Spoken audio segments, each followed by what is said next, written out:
Policia e Fierit ka arrestuar një nga autorët e plagosjes së nënë e birë një ditë më parë në fshatin Dërmenas.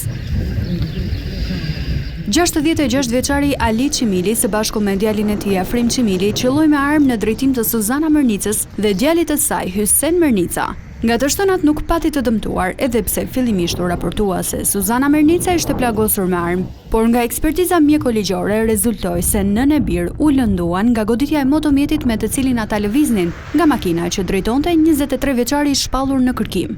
Shkak i ngjarjes dyshohet të jetë një konflikt i mëparshëm ndërmjet 23 vjeçarit Afrim Qimili dhe 26 vjeçarit Hysen Mërnica. Pas ngjarjes, 23 vjeçari është larguar nga vetngjarja së bashku me babain e tij. Në vendngjarje janë sekuestruar gëzhoja dhe prova që do t'i shërbejnë hetimit. Gjithashtu është sekuestruar edhe njëri prej automjeteve të përdorur prej autorëve si dhe 3 celular.